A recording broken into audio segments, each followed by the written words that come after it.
Thanks so much for coming. Sophie's arrived from Melbourne, where she has been working hard on a whole range of artworks. Sophie's works engage with perception and sensation through tactile encounters. Working primarily with metals alongside organic matter and using processes of casting and fabrication, her work exploits the physical properties of materials and mechanical forces to reconsider the creative act in modes of art production and subsequent encounters. Sophie studied sculpture at Monash Art and Design, Monash University from 2011 to 14, and completed a master's candidature. Her work has been part of Material Turn at Margaret Lawrence Gallery, Human Commonalities with A&D at Moscow, also with Couture Powerhouse.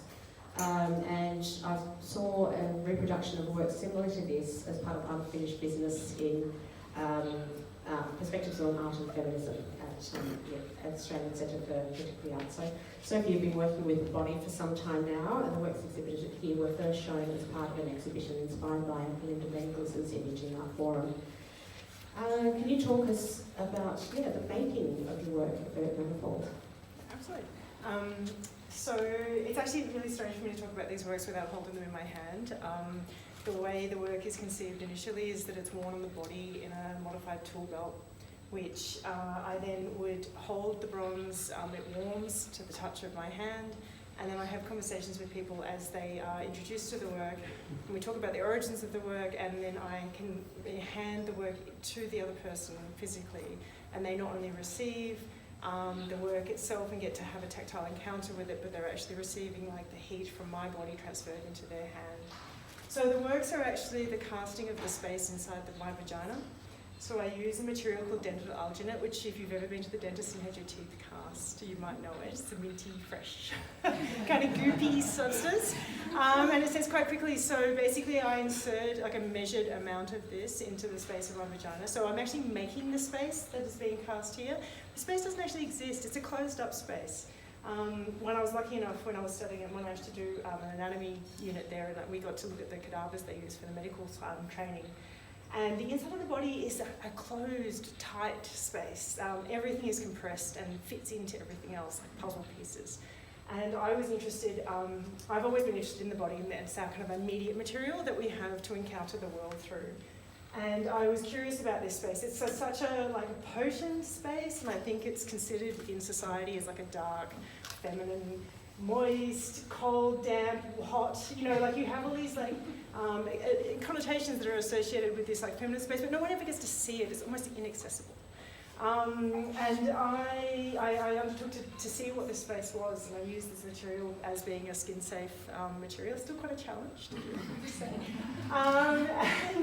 And basically, when I first actually removed the first one, which is kind of like giving birth, it's interesting because people talk about, as an artist, you have this creative process, and obviously, you know, you birth your artwork. I literally had to sort of give birth to these artworks, and it comes out as this kind of rubbery material when it sets. And it's only a really temporary material, so it only lasts about 24 hours and it starts to break down. And you get it out, and I use one that's a chromatic dental allergen, and it changes colour when it sets. And so they were pink. They all are like these bright pink. And I brought it in to the studios to make the mould of it. And someone said, "What's that?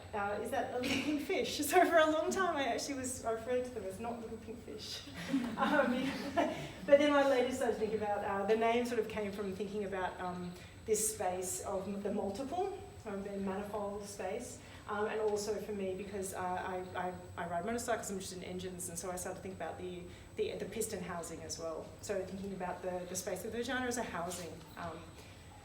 So then obviously it's a temporary material, and I turn it into bronze using a lost wax. So we do a very fast mould, and then turn that into a wax, and then it gets made into a bronze. And I really liked also that way, because the way the bronze casting process works is every surface is always in contact with another surface. So this is sort of transferred by a meeting of membranes over time from my own membranes into new substances, and then is made evident in this kind of durable material, which I then can hand to other people and give access to some space that isn't otherwise seen.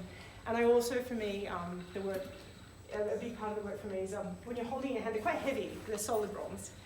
And they have kind of like sharp bits and they're kind of soft and they fit to the hand really well. But it becomes almost like a tool that you could like, I mean, some people thought they looked a little bit like letter openers, like the sharp bits, you know, you could hold it in your hand. And you know, it becomes like a, I don't know, is it a shiv? Like you can stab someone with it. And they're quite heavy, you can imagine like knocking someone on the head. So it becomes like this supposedly soft, like soft, dark, weak space. It's become like a powerful thing in the world. It not only can like, you know, like be passed on and revealed to people, but also kind of captures like an anatomical space that's overlooked. So I'm really fascinated by this, you making a cavity where there was none. And Freud talks a lot about women as having this fundamental lack. Can you tell us a bit about your research there? Yeah, so I think, I mean, I'm not a Freudian, so I disagree with quite a lot of what he writes about. And I think, I don't think women have a lack, but I do think we have a potency of creation. I mean, like, I think that the germline and the mitochondria of you know, feminine cells, which is passed down, like, you know, you could actually trace through mitochondria, like the Eve line in a way, like the ancestry of the human genealogy.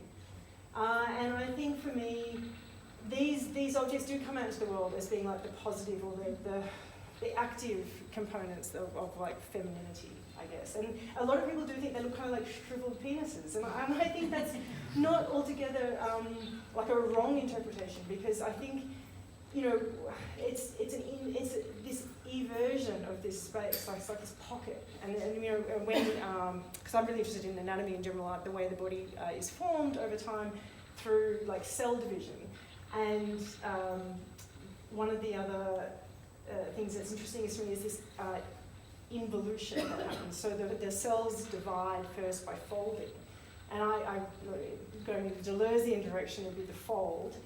And so this, and that happens when cells divided to turn into a new baby, and initially the sex isn't determined, and at some point, you know, the Y or X chromosome says, oh, here is a fold, or here is a, you know, it's a valley fold or a mountain fold. And that folding inside or outside is kind of this differentiation between the sexes, but really it's the same. It's the same, it's all there, it's just, you know, whether they're all inside or outside. You were mentioning you're interested in anatomy, and I know you've been making works with bronze as well, which is a different form of handling. Can you talk about those? Sure. So they're not in this exhibition, but I have another project which is an ongoing project where I find spaces between two different bodies. So this is kind of a very private space. This is a very, like, I mean, private made public, it's a space of my body. But then I started to think about these other making spaces. So I have works where I make a cast of the space between my hand and somebody else's hand. And these are turned into bronze, and then I can then introduce those bronzes in a performative piece where I gesturally find that position. Because, you know, there's such, each time I make these clasping shapes, you know, some people are left-handed, and so we might do I'm right-handed, so I might do my right hand to their left hand, or I've done right hand to right hand, or, you know, and then whether or not it's a clasp, like an underhold clasp, or you know, the way we hold hands with each other is so unique, and it's this bringing together of two different positionalities, and each person's like a moment in the world where they get to exert some kind of pressure on something else. So, yeah, with the difference between these spaces and working with other people, you have done these collaborative works before. Can you talk a bit about the collaboration and the space, you know, the creativity happens for you?